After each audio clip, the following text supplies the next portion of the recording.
Essa masterclass aí a gente vai falar um pouquinho sobre como vencer o ciclo da insônia. E a insônia é um problema sério. Na outra live que eu fiz, eu falo do benefício de você dormir, que você limpa, eu estou exagerando, né? Mas limpa o cérebro de alguns componentes, entre outros a adenosina. Conforme a gente vai usando o cérebro durante o dia, o trifosfato de adenosina vai liberando a adenosina, o ATP, o trifosfato, ele é a moeda energética, né? E ela fica se acumulando no cérebro e nós precisamos dar uma limpada nela. Isso ocorre durante o sono. E outras cositas mais que está nessa outra masterclass. Quem tem interesse no assunto, eu recomendo.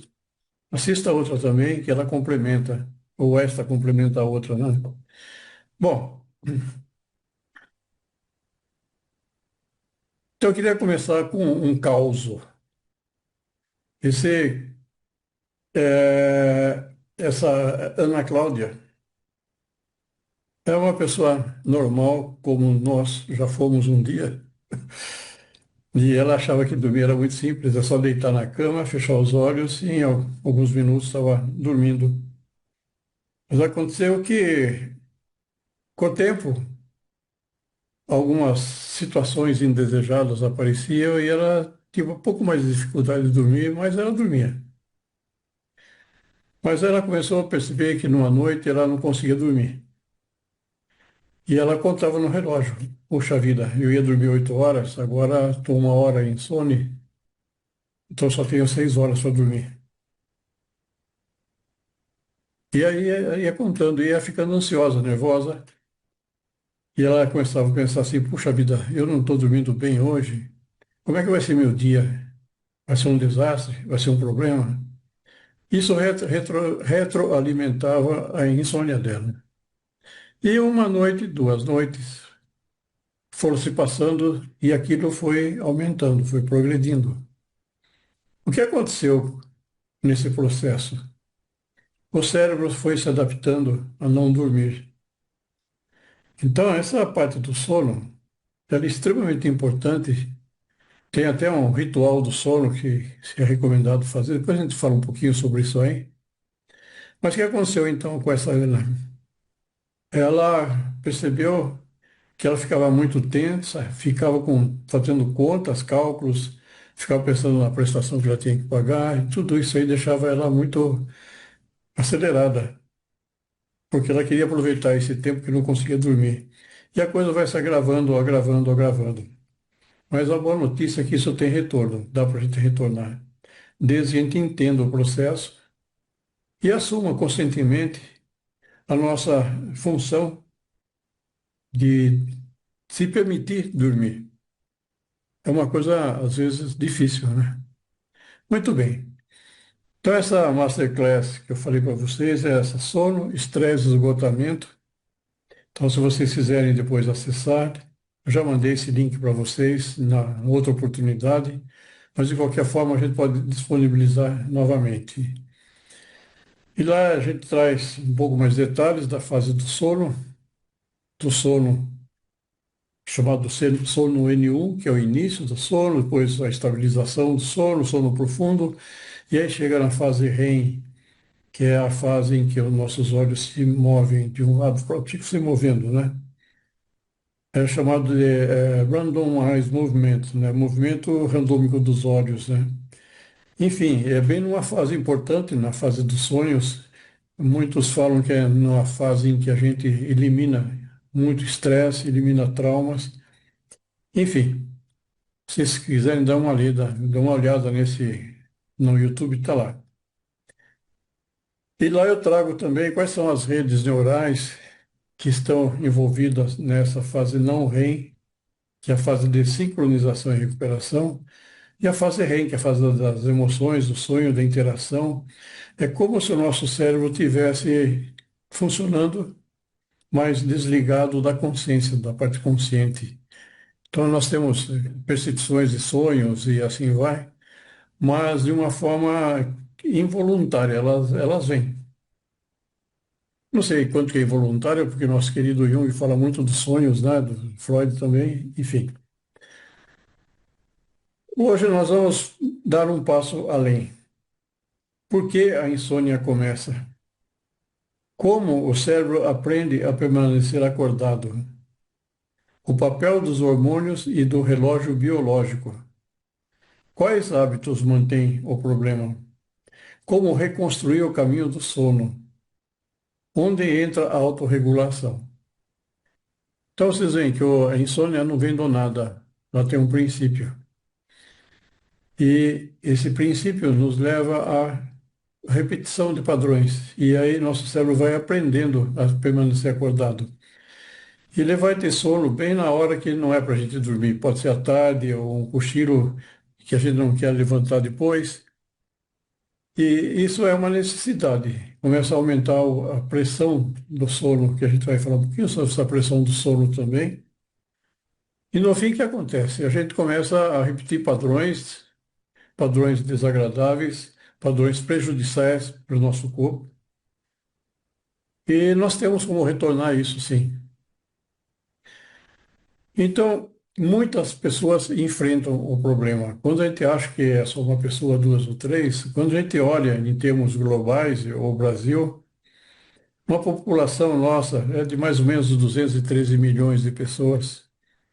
As estatísticas mostram que aproximadamente 64 milhões de pessoas sofrem de insônia, mais ou menos um em cada três pessoas.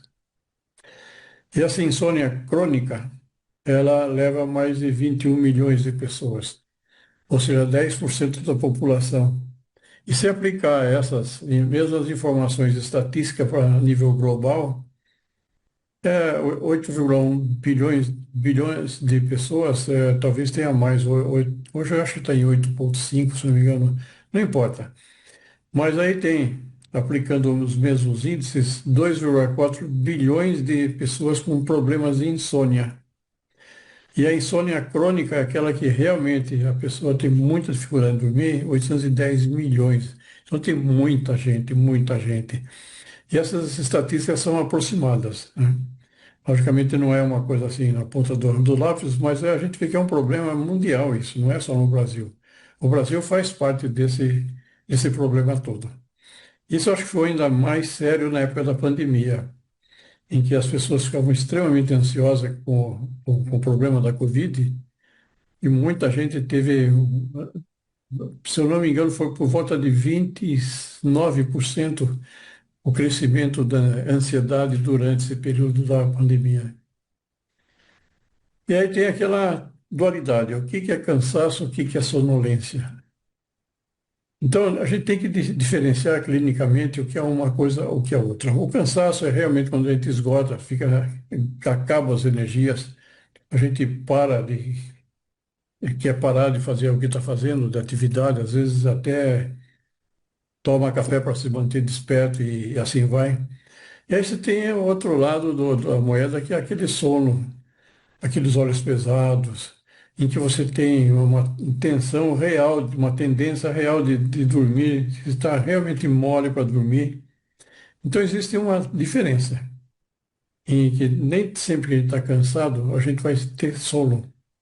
Então a gente pode ter duas situações conflitantes muitas vezes. Puxa, eu estou tão cansado, por que eu não consigo dormir?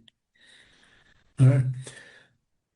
E aí tem mecanismos que precipitam o que diz, um apoia o outro para que isso aconteça.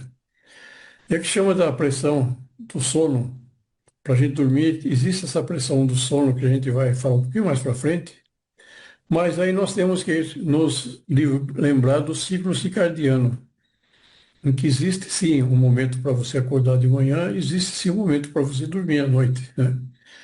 E tem pessoas que têm esse ciclo circadiano deslocado. A pessoa acorda muito cedo, ou acorda no horário razoável, ou acorda tarde, não consegue acordar cedo. Isso tudo é um processo que depende muito das pessoas, depende muito da situação. Mas aí é muito importante a gente estar na hora do sono e dormir, não ficar enrolando, enrolando, enrolando. E na outra apresentação eu falei muito para vocês sobre o problema da tela azul. A tela azul é essa radiação que de manhã o sol emite para nos deixar acordados, despertos, mas o problema é que à noite as telas também emitem, o computador emite, o celular emite, muitas luzes emitem. Então é como se realmente tivesse um sol te acordando à noite, o que é muito ruim. Então a gente tem que prestar muita atenção nesse conceito da pressão do sono, que ela aumenta durante o dia, e que você encontra uma janela boa para dormir. Quando a gente estuda a medicina indiana, a Ayurveda, eles são muito claros. Eles falam, você tem que ter uma rotina. Mesmo horário para acordar de manhã, tomar café, mesmo horário para almoçar, mesmo horário para jantar e mesmo horário para dormir. É extremamente importante. E a gente entende o quê? Que existe uma adaptação do organismo nesse ciclo. Lembrando que a gente tem, por exemplo, na digestão, a grelina é o hormônio que desperta a fome, que ele é segregado no estômago. E tem a leptina, que faz, dá a sensação de que você está satisfeito. Então, o corpo se prepara para a alimentação na hora certa. Na hora certa, você vai ter a grelina lá falando: oba, vamos lá, vamos almoçar. Eu estou aqui para te ajudar.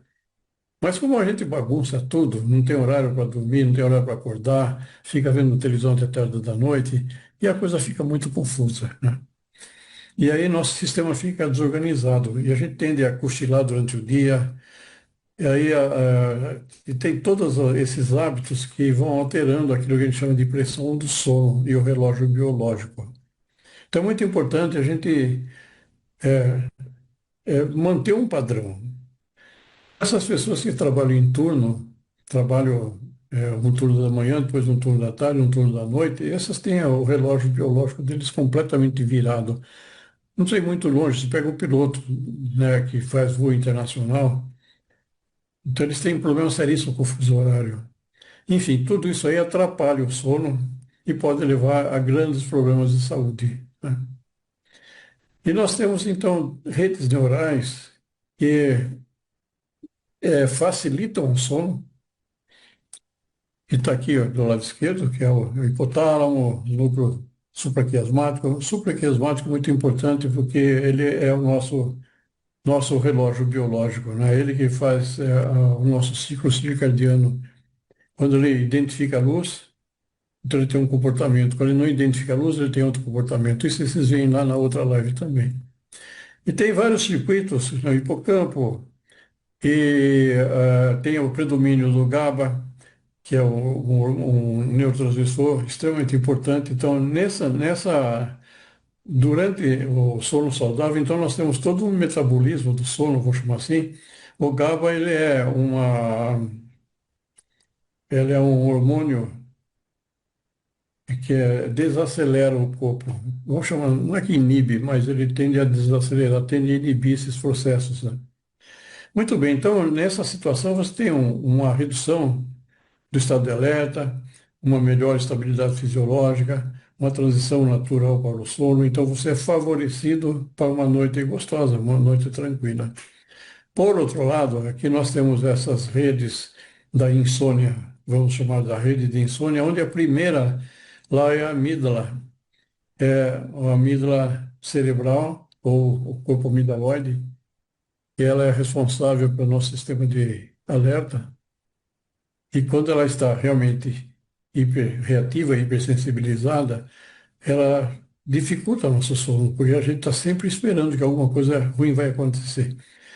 E ali envolve a ínsula, que a ínsula é o quinto lobo cerebral, que ele fica mais interno no cérebro, que ele conecta nossa parte física mesmo, nosso corpo físico, através do tálamo, né? Passando pela ínsula. Enfim, e tem toda essa, o hipotálamo, tem as redes de preocupação, tem uma rede muito importante que é a rede da saliência. Essa rede da saliência é aquela rede que você está conversando, escuta um barulho, na mesma hora você olha para o barulho, que ele te dá foco e atenção direto naquilo que está acontecendo. E quando essa rede de saliência está muito saliente, vamos chamar assim, você está sempre em alerta, mesmo dormindo você está em alerta, né? Enfim, aí forma aquele ciclo, o ciclo da insônia, que a Ana Cláudia caiu nesse ciclo da insônia, né? E a fisiologia, então, da insônia é muito mais complexa. Aqui é muito ilustrativo, porque, logicamente, que os centros neurais não são necessariamente esses, em termos anatômicos, mas mostra, então, aí o córtex cingulado anterior, o córtex pré-frontal, a amígdala, a formação reticular. Deixa eu ver se tem alguma informação importante aqui.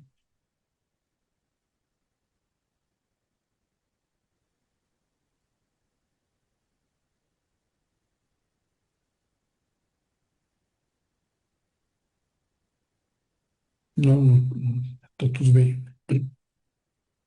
Então, então, esse é o circuito que leva a gente a ficar muito ligadão à noite.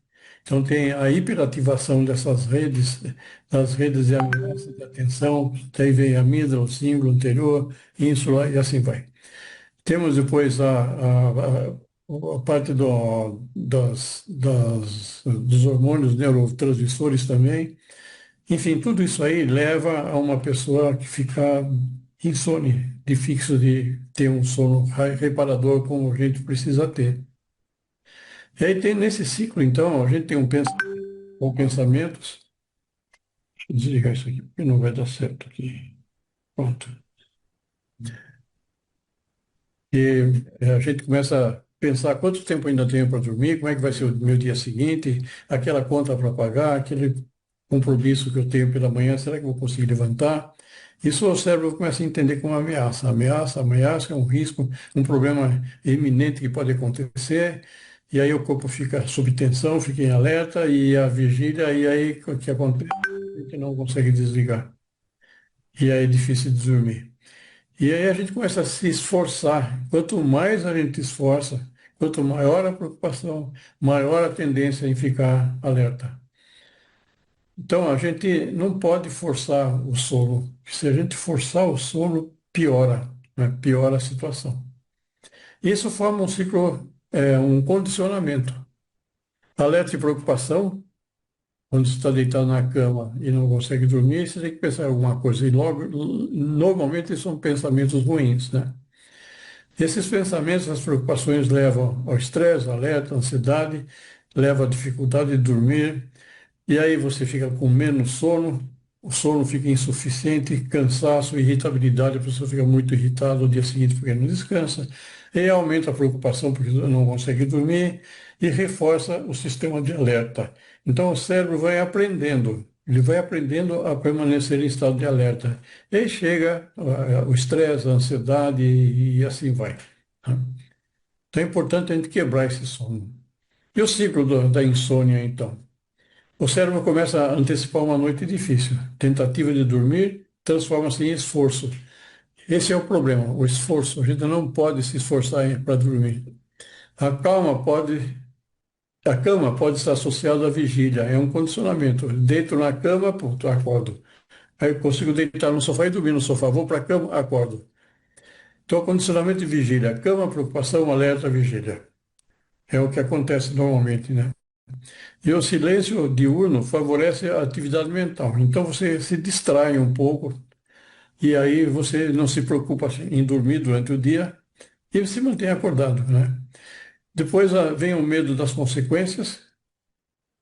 Se eu não conseguir acordar cedo, não conseguir chegar em tal lugar a tal horário, vai ter uma consequência muito grande. E aí começa a aumentar ainda essa fase de alerta. E aí o comportamento começa a ser repetitivo, você vai buscar comportamentos compensatórios, que vai enfraquecendo cada vez mais o sono, e o ciclo passa a se repetir. Então a gente entra num ciclo, num circuito muito ruim, que é chamado de ciclo da insônia. Muito bem. Esse diagrama aqui, esse gráfico, ele mostra grosseiramente o que é essa pressão do sono e o ciclo circadiano. Então, o ciclo circadiano ele começa baixo por volta das 8 horas, da meia-noite, ele vai aumentando, aumentando, aumentando. Quando vem a luz, aqui então você sincroniza a tua vida em relação ao dia, e aqui vai diminuindo, diminuindo, diminuindo, e aí começa a aumentar de novo. Então, essa fase aqui, que é a fase do sono, que deveria ser a fase em que a gente vai mais profundo e dorme melhor. E essa pressão do sono está associado àquela vários compostos químicos, né? Entre eles ah, esses, são os compostos que a gente tem que filtrar, né? E a gente não consegue filtrar, e aqui desce e depois entra em alerta. E o cortisol está nesse ciclo também. Eu mostro muito na outra live o ciclo do cortisol, da melatonina, né? Muito bem, daí o que acontece? A gente fica cansado, mas acordado, né? Ele não consegue descansar. O cérebro permanece acordado porque aprendeu a interpretar a noite como sendo esforço, vigilância e preocupação. Então, são três coisas que a gente faz errado. Se esforça, se mantém em vigilância e aí aumenta a preocupação. Isso retroalimenta o sono, olha, a insônia, desculpa. E quais são os fatores que iniciam e mantêm a insônia? Tem vários fatores, né? Nós vamos ver que tem três situações muito específicas para frente que falam muito disso, né? Porque uma pessoa pode estar exausta durante o dia e se deitar, sentir que o cérebro desperta. Porque o cérebro acorda na hora que você vai deitar. São três situações básicas. A pessoa demora muito para adormecer, que nós já comentamos isso, ou a pessoa adormece, mas acorda várias vezes à noite, ou acorda de madrugada, ou não muito cedo, e não consegue voltar a dormir. Existe até um folclore que às 3 horas da manhã é um horário esotérico, que não sei o que acontece, que e assim vai. E não é nada disso. Pela fisiologia, nessa hora está diminuindo a melatonina e aumentando o cortisol. Se a pessoa já está estressada, o cortisol já está acima do normal, então tem a tendência de acordar mesmo às 3 horas, 3:30 da manhã, e aí tem uma certa dificuldade depois de dormir, porque ele fica forçando o dormir, né? E ele desenvolve, então, mecanismos diferentes, né? E existe sempre um fator desencadeante. Esse fator desencadeante pode ser uma doença, como estou marcando aqui, uma menopausa, uma crise emocional, mudança de emprego, ou mesmo medo de não conseguir dormir. E aí a pessoa fica muito tempo na cama durante o dia e transfere a escrivaninha para a cama para tentar dormir e assim vai. E não consegue dormir. Aí vem a preocupação, vem o esforço, vem frustração, tudo associado à cama. Muito bem. O que é importante, as diretrizes recomendam que a gente investigue os fatores desencadeantes. São vários fatores desencadeantes, né? Quais são esses mecanismos comportamentais, psicológicos e também a parte médica em si, a parte nossa fisiológica, o que está contribuindo? E essa abordagem das diretrizes atuais, ela não fica só no medicamento, vamos tomar um remedinho para dormir e tudo bem. Então, tem orientações muito específicas para ajudar nesse processo. E não fica em orientações genéricas. No final dessa live, eu vou mostrar um negócio muito bacana para vocês, que eu tenho certeza que vocês vão querer estar relacionado a isso aí. As orientações de higiene do sono. Daí, traz então o modelo dos três fatores. Os fatores que são, a gente já tem essa predisposição. Nós temos muito uma predisposição para que aconteça essa insônia. Tem fatores que realmente precipitam isso, que são estresse, perdas, conflitos e assim vai. E ainda os fatores que perpetuam essa insônia. Então, a gente pode pensar em três fatores muito importantes: características pessoais, traços de ansiedade, hiperalerta, ou ainda mudanças de rotina, doenças, enfim, tudo isso aí pode levar àquilo que a gente chama do modelo dos três fatores. O primeiro fator, fatores predisponentes, que são características que tornam algumas pessoas mais vulneráveis. Então, tem pessoas que são mais vulneráveis e pessoas que são menos vulneráveis. Maior sensibilidade do ambiente, tendência à preocupação, e isso pode levar a esse estado que a gente já falou de hiperalerta. Tem um histórico familiar também, talvez a gente copia padrões dos pais, né? Alterações hormonais, a gente vai falar um pouquinho sobre isso também. Essas cositas que a gente vê sempre por aí, chamada de ansiedade e depressão, dor persistente, aquela dorzinha nas costas, aquela dorzinha ciática, né? Enfim, os fatores depois precipitantes, tem aqueles que já vêm com a gente, ou a gente adquire, e os precipitantes, aqueles que iniciam o problema. Luto, separação, então são estresses emocionais muito grandes. Doença, dor, cirurgia, gravidez ou nascimento de um filho, menopausa, mudança de trabalho, conflitos familiares, preocupações financeiras e uso ou retirada de medicamentos. Então veja só a importância de você saber como desmamar de um medicamento, não é simplesmente parando e está tudo bem. Às vezes tem um impacto muito grande no sono, né? Enfim, tem várias situações que podem levar a pessoa a tornar-se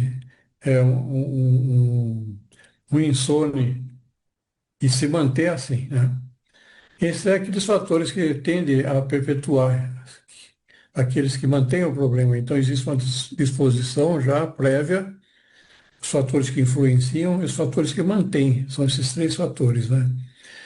Então, o que mantém é permanecer acordado por longos períodos na cama. O que se fala, o que se traz é o seguinte: acordou, levanta, vai para o sofá na sala e fica na sala.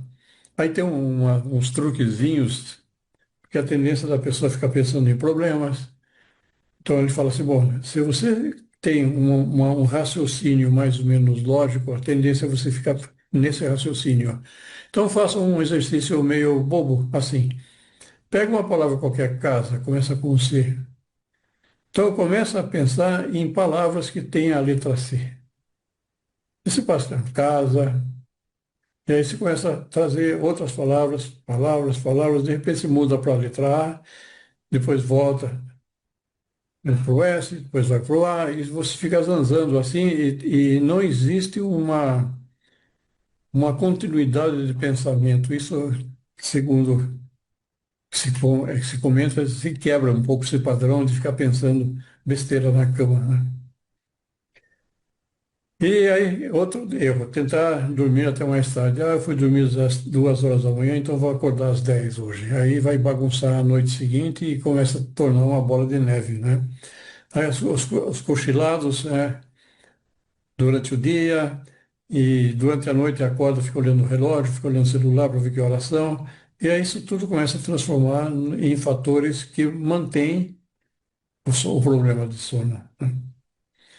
Então, esses fatores que iniciam e mantêm insônia, eles são muito importantes, são chamados de hábitos compensatórios, que eu já falei um pouquinho, mas vou passar rapidamente. São estratégias, né, que a gente usa e que pode manter a insônia, né? Ir dormir mais tarde, cochilos longos, ir para a cama mais cedo, muito cedo você vai deitar, daí acorda durante a noite, né? Ficar na cama acordado, uso excessivo de cafeína e reduzir atividades por cansaço. Muitos esses hábitos, então, podem eventualmente compensar, mas não se mantém. Não se mantém. O cochilo durante o dia pode atrapalhar muito o sono à noite e assim vai. Muito bem. O que acontece, então? Essa dificuldade para dormir, ela pode, então, já comentei isso, mas pode mostrar depois uma doença de perda, de crises emocionais, mudança profissional, dor, gravidez. Isso aí, então, vai levando a pessoa a ficar desperta e dificulta entrar no sono e se manter no sono, né? E aí começa aquela preocupação. Será que vou conseguir dormir hoje? Quantas horas ainda me restam? Como vou funcionar amanhã? Preciso dormir agora. E quanto mais a gente se esforça para dormir, pior fica, mais difícil fica. Aí vem as preocupações, os planejamentos, as frustrações, vigilância, controle, avaliação do próprio desempenho. E aí, no fim, a cama torna-se um sinalizador que mantém a gente sempre alerta e a gente não consegue descansar, né? Muito bem. Algumas pessoas relatam assim: eu estava quase dormindo na sala. Quando fui para a cama, despertei. Isso é muito comum acontecer. Então, o que a gente fala? O sofá está associado à passividade, a descanso. E a cama, na hora de dormir, está associado a estado de alerta. Então a gente precisa tomar cuidado com tudo isso, né? Então, o que acontece é que o nosso organismo ele aprendeu a antecipar dificuldades, monitorar seu próprio estado, reagir à noite com uma situação de ameaça, permanecer em estado de alerta no ambiente de sono. Então, são coisas incompatíveis, né? Bom, muito bem. Quanto mais, então, você se esforçar, pior fica. Quando você fala, durma agora, aí piora tudo. Muito bem. Mas tem outras coisas que ajudam, então, que a gente já falou, que são os hormônios, ritmo biológico, etc., né? Melatonina. A melatonina, ele é muito importante porque ela participa da indução do sono. Então, ela inicia um processo de relaxamento e sono. E é muito interessante porque quem comanda tudo isso aí é aquele núcleo supraquiasmático, que ele fica bem em cima do quiasma óptico, a hora que existe o cruzamento do feixe óptico do lado esquerdo com o direito, bem em cima tem esse núcleo supraquiasmático, ele recebe essas informações e quando ele nota que está dia, então ele fica quieto. A hora que ele nota que está noite, ele vai disparar pelo sistema nervoso simpático a liberação da melatonina lá em cima na pineal. Então, se vocês se interessarem mais sobre esse detalhe, dá uma olhada na outra live que eu trago diagrama direitinho explicando isso aí. Então, essa melatonina ela é influenciada pela luz, pelo horário, pela regularidade, pela idade, enfim. A gente tem que prestar muita atenção que está relacionado, então, ao ciclo circadiano. Tem um horário para que essas coisas aconteçam. E às vezes as pessoas tomam melatonina para ajudar no sono, ele pode até ajudar, mas não é, ela não mantém a pessoa, ela não desliga a pessoa, ela não é um sedativo, ela é um indutor de sono. O cortisol é o famoso, que todo mundo conhece o cortisol. Então, ele começa, para que a gente esteja desperto às 7, 8 horas da manhã, então é o pico de cortisol. E, e quando você faz análise de cortisol, normalmente é nesse horário que você vai buscar, porque é o pico, né? Embora esse exame de cortisol não é muito confiável, mas, enfim. O que acontece com o cortisol, então? Ele tem esse pico por volta das 8 horas, depois ele vai diminuindo, diminuindo, à noite ele está bem baixo, e aí começa a melatonina, então fica um zigue-zague, um sobe e desce, o outro sobe e desce, e aí você consegue dormir. Mas, se você está muito estressado, muito ansioso, e o cortisol está lá em cima, então ele vai dificultar você conseguir dormir. Vai estar sempre em vigilância, né? A adenosina que eu falei é a pressão para dormir. Então, a adenosina ela é usada como uma moeda energética do corpo. Na realidade, é o trifosfato de adenosina, ATP. O ATP se transforma em ADP, liberando fosfato e mais energia, e assim a gente tem energia nos músculos, energia no cérebro, energia em todo o corpo. Mas acontece que ela pode chegar até a própria adenosina. E a adenosina em si, quando ela acumula durante a vigília, aumenta aquilo que a gente chama de pressão fisiológica para dormir. Então a pessoa sente muito sono, mas às vezes dorme em horário errado, né? Cochila durante o dia e aí não consegue dormir direito à noite. Então esse acúmulo ele vai levar a uma sonolência. Mas é importante então dormir para tirar, para filtrar, para eliminar esse excesso de adenosina. Aí tem os hormônios sexuais também. Entre esses hormônios sexuais, eles podem influenciar a termorregulação, o hormônio, a pessoa fica com muito calor à noite e acorda pelo calor. Enfim, tem várias sensações que ele pode causar e pode atrapalhar a continuidade do sono. Então, alterações do climatério e da menopausa estão especialmente relacionadas aos despertares noturnos, aumento do tempo acordado depois de adormecer e sintomas como ondas de calor e sudorese. Esse tipo de insônia, então, causado por hormônios sexuais, né? Estrógeno e progesterona, então isso pode atrapalhar muito também. Muito bem. E homens e mulheres podem apresentar qualquer tipo de insônia, mas os fatores de risco e forma de manifestação podem variar. Os dois podem tornar-se insônios, né? Nas mulheres, então, eu já falei um pouquinho sobre isso, mas reforçando, os períodos como gravidez, como o período pré-menstrual, pós-parto, peripausa, perimenopausa, menopausa, enfim, essas fases podem realmente ter uma ação muito grande na mulher e dificuldade, né? Maior dificuldade em dormir. Maior dificuldade ao longo da vida reprodutiva. E aí tem as questões bastante relevantes, né?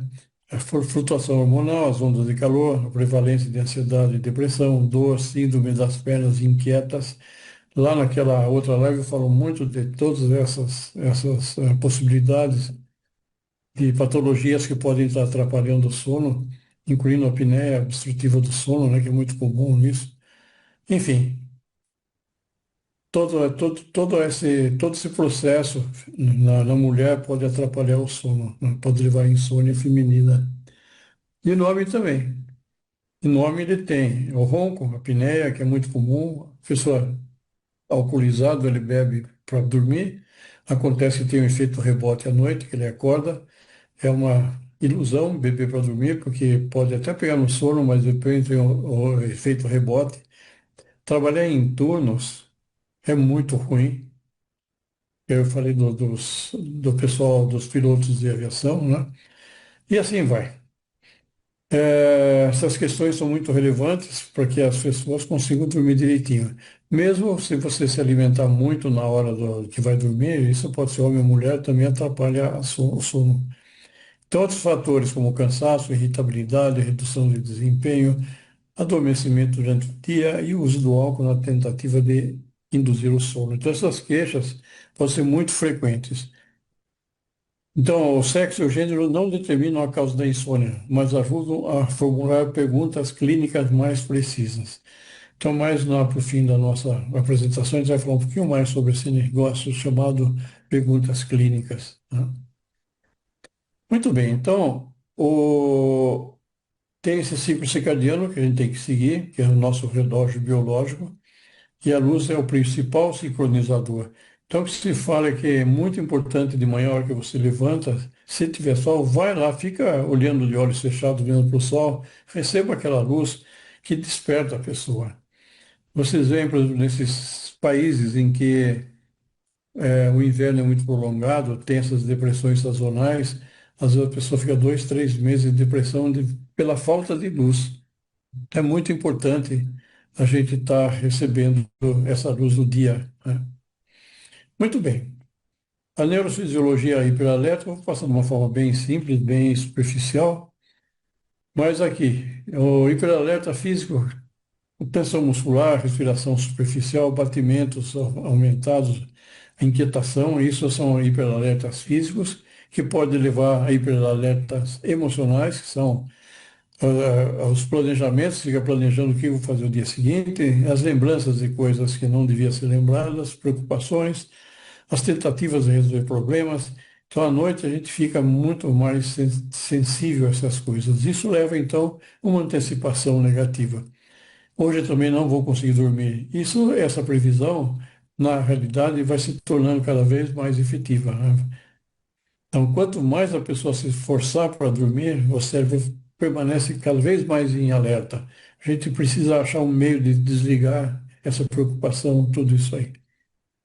Bom, muito bem. Então, esse monitoramento constante, pensamento catastrófico, o paradoxo do esforço, a cama como lugar de preocupação, a gente já falou tudo isso aí, mas é importante a gente lembrar que tudo isso aí mantém o ciclo, mantém a gente alerta, mantém a gente acordado, sem conseguir dormir direito.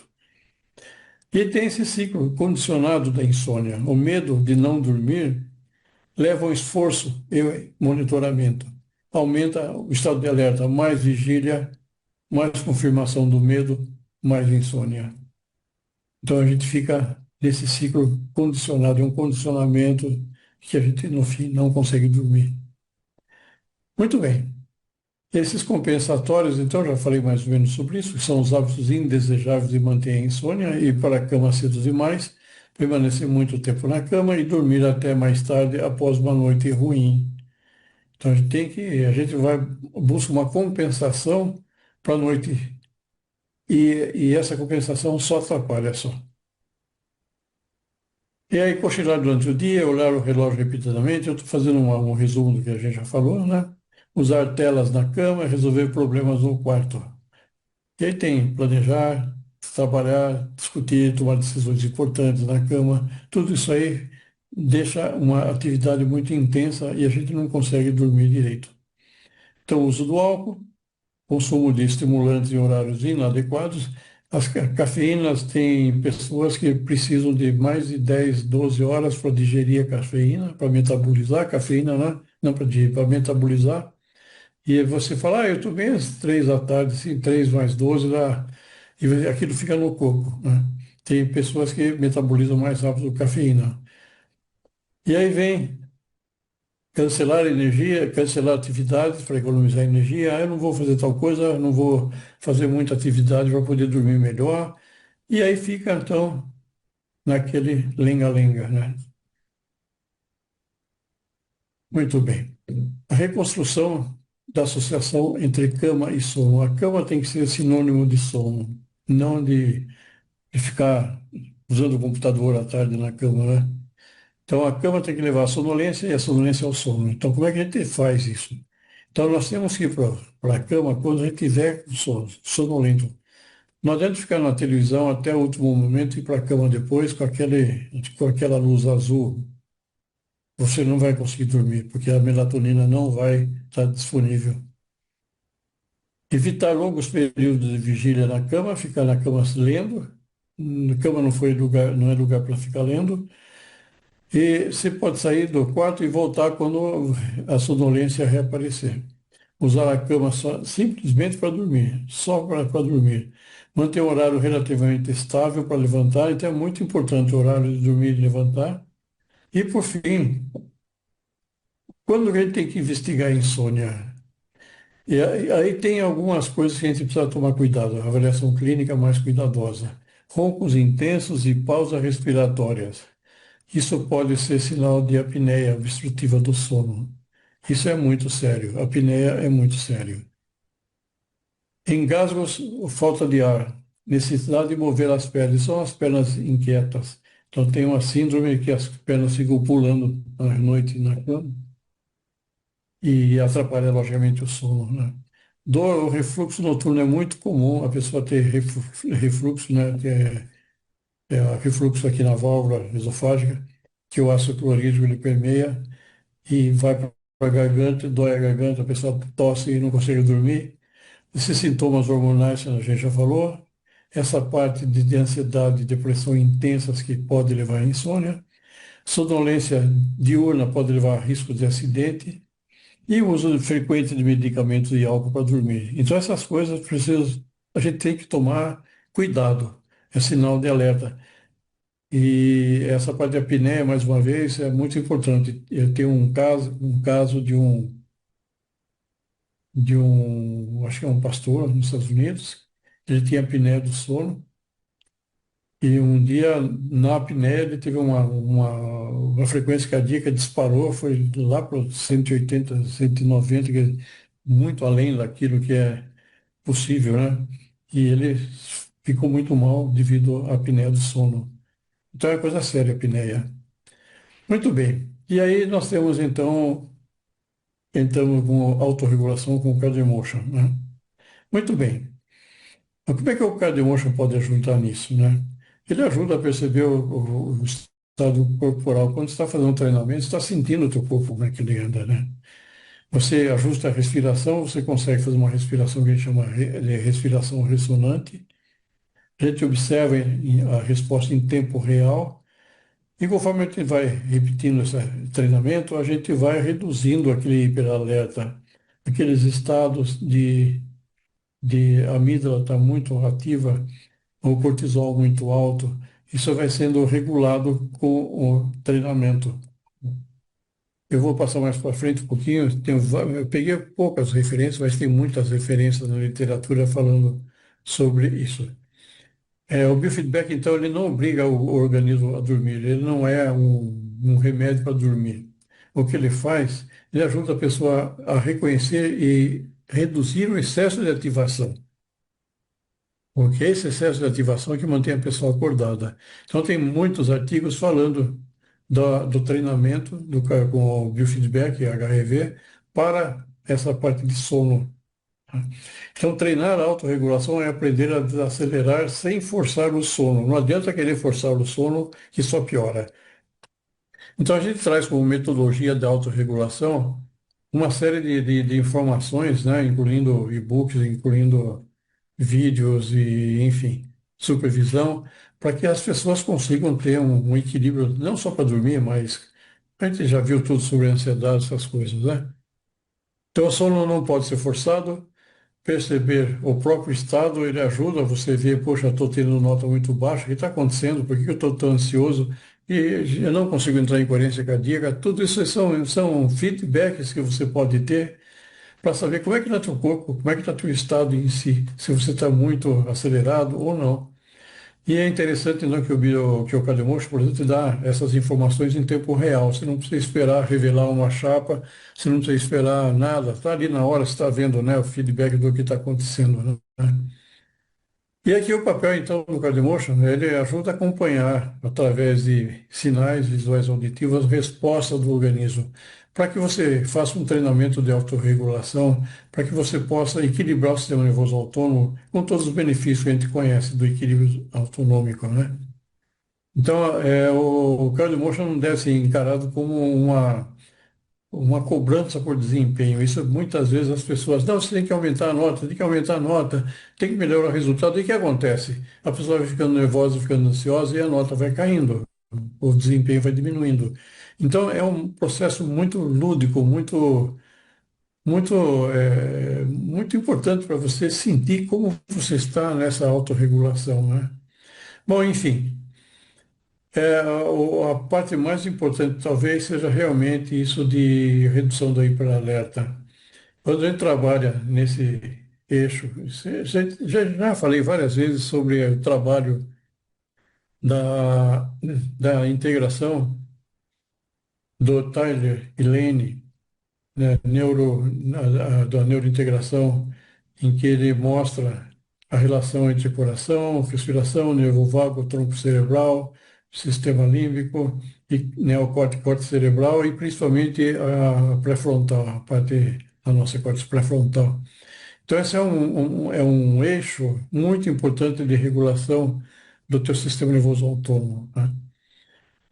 Então, essa integração neurovisceral, ela é extremamente importante como modo de mostrar como é que o Cademotion trabalha, né? Existem outros artigos, um artigo também que eu trago no curso, que é do Andy Schumann, de uma universidade alemã.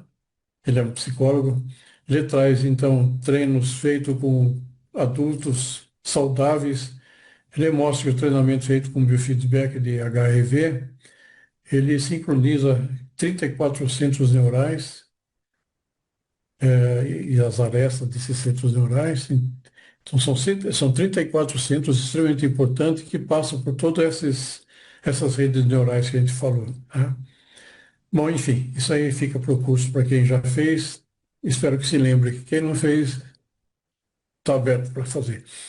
Então, o biofeedback cardioverso pode ser utilizado como recurso complementar para o manejo da insônia, especialmente na redução da hiperalerta e treinamento de autorregulação psicofisiológica.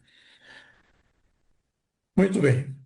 O que nós precisamos levar deste encontro? Então, que o sono não pode ser forçado, o sono tem que ser uma coisa natural.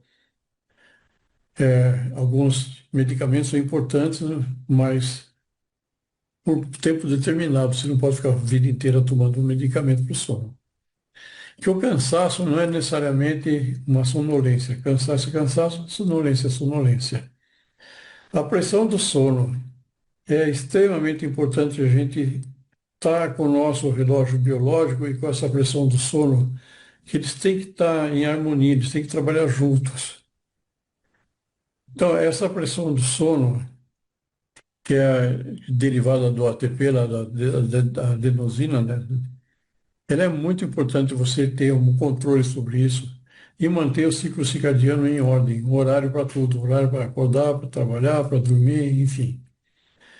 E o hiperalerta, ele pode ser aprendido. Assim como ele pode ser aprendido, ele pode ser reduzido.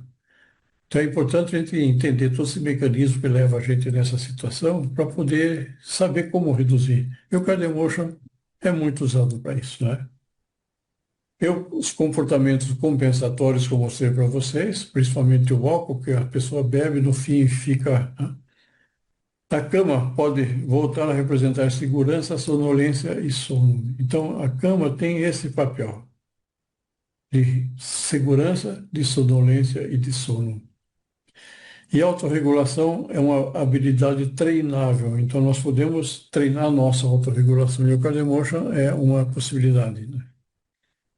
E é importante a gente não descartar sintomas médicos e psicológicos, eles precisam ser investigados. Não é simplesmente, tá tudo bem, vamos lá, estou insônia mesmo e vamos que vamos, né? Muito bem, aqui eu trouxe alguns artigos que falam sobre isso, mas tem muito mais. Eu trouxe só como exemplo a parte de insônia, parte do biofeedback e assim vai. Muito bem. Agora que chegamos num ponto interessante. Eu queria primeiro compartilhar um negócio muito legal que aconteceu. A Silvana e eu, nós recebemos um certificado de livre docente, ela é livre docente também, parece Emil Brunner World University, é uma universidade mundial em que ela e eu, nós estamos promovendo, ela um curso de neurofeedback e eu do biofeedback do Cardio Motion. E a doutora Luciana, um curso sobre neuromodulação transcraniana. Se você tiver interesse por isso, entre em contato com a gente. E chegou meu certificado, então, como um dos membro fundador da Academia Brasileira de Hipnose Médica. É muito legal. Vocês que trabalham com hipnose também, tiverem interesse, entre em contato com a gente para saber mais sobre essa academia brasileira. Toda semana tem aulas, tem conferências, tem um monte de coisa legal lá. Se vocês tiverem interesse, venha com a gente também. Muito bem, a surpresa é essa. Nessa metodologia de autorregulação do Cardiomotion, a gente preparou vários materiais. Um desses materiais é esse checklist. É um checklist, eu acho que são umas 5, 6 páginas, para a gente identificar as causas de insônia. É um checklist para homens e um checklist para mulheres, porque aí inclui também a parte hormonal das mulheres e assim vai. Então, nesse checklist, é legal que você pode fazer realmente um diagnóstico. Isso aí não é nada oficial, é uma coisa que a gente está entregando, né, de bom tom, vamos chamar assim, né? E é muito legal esse material aí. E também tem roteiro, um roteiro diário para melhorar o sono. Essas três publicações fazem parte dessa metodologia de autorregulação, junto com os vídeos, junto com um monte de coisa que nós estamos aí promovendo. Bom, quem tiver interesse nesse material, tem aqui o QR Code. Vocês têm 15 segundos para para acionar isso aí, vocês vão receber esse material. Então, se vocês quiserem esse material, vocês podem usar aí o QR Code e a gente manda para vocês sem custo nenhum, que faz parte dessa metodologia de autorregulação nossa.